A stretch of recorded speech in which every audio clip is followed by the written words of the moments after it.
Hello and welcome. My name is Vukile.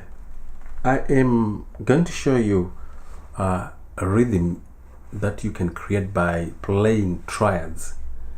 Now you can strum triads, you can arpeggiate them, you can pick them, you can slide them, you can hammer on, you can trill them, you can vibrato them. Those are the techniques that you might want to use, but I want to show you some simple techniques, strumming techniques here, just to show you the chord progression. Okay, now let's go back to the key we're in the key of G. Now let's go to the let's start with the root, for example, root. Now we want to do a 1-4-5. Now on this one, you know that this one is your fifth. This is a 1 chord, this is a fifth, and you know that this one here is a fourth. Okay, so you can actually have and a fourth would be this one. Let's look at the fifth. It will be like this, the first inversion. So the root is in the root chord, root triad is in the root position. The fourth is in the second inversion, which is C there, and the D, which is the fifth, is in the first inversion. It's a pretty good way of looking at things there, because you're gonna have a chord progression.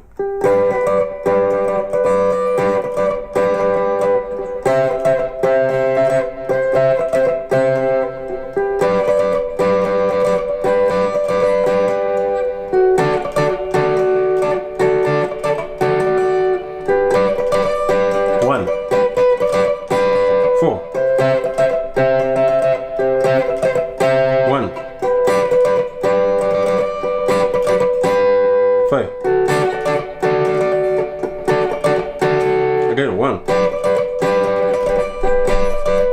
4, 1, 5.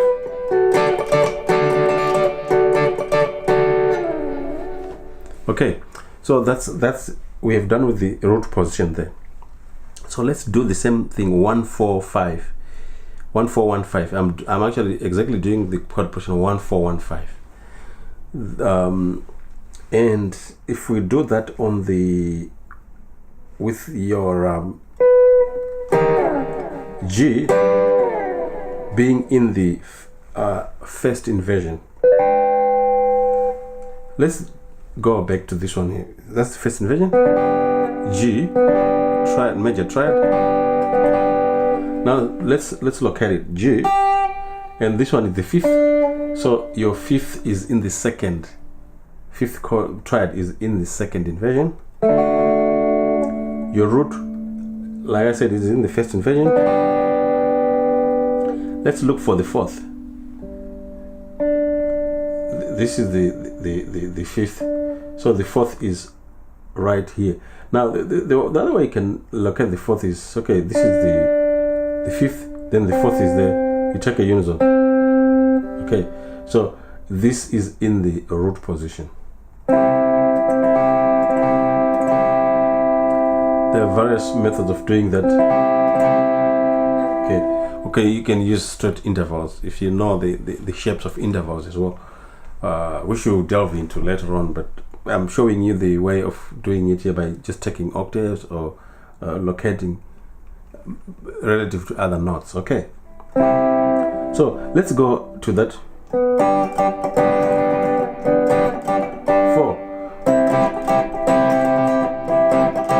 1,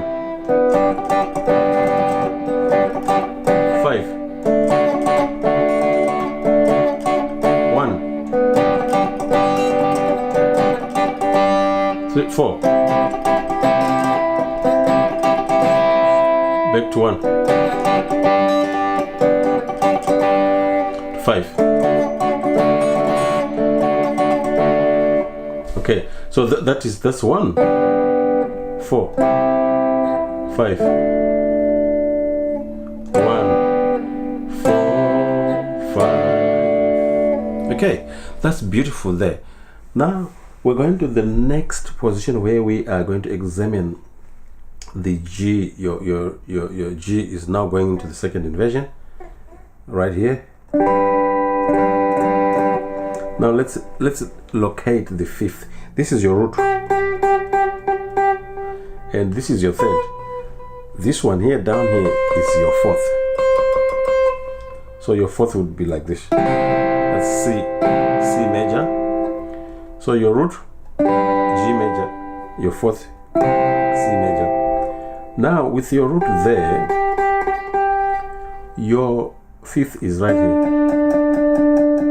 Because of the idiosyncrasy tuning here, it will be diagonally up there. So you obviously have it this way. That's the root position of the D or the fifth. So let's play again some chord progression. Root 4, 1, 5, 1, 4,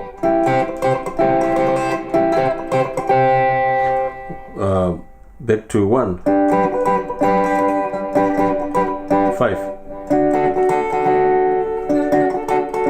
Okay, so you see, wherever you are in those three inversions, you should be able to play your 1, 4, 1, 5. Now you can demonstrate that when you're actually arpeggiating these triads.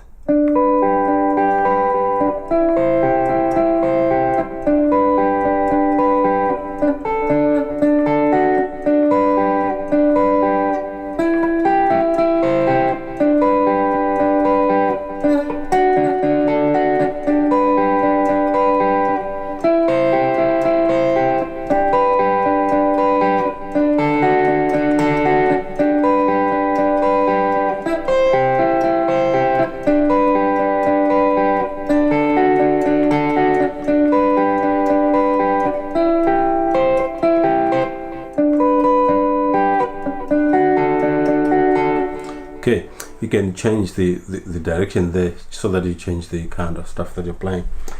Now, kind of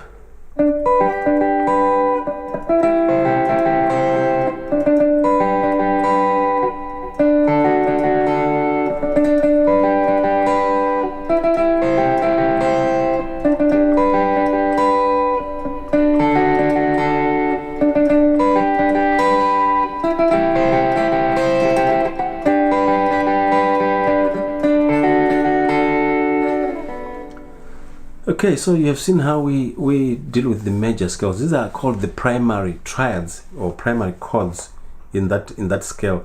Those major ones, 1, 4, and 5. In the next lesson, I'm going to show you how to mix the major and the majors and the minors. Thank you very much. My name is Fikile. I'll meet you in the next tutorial. Bye.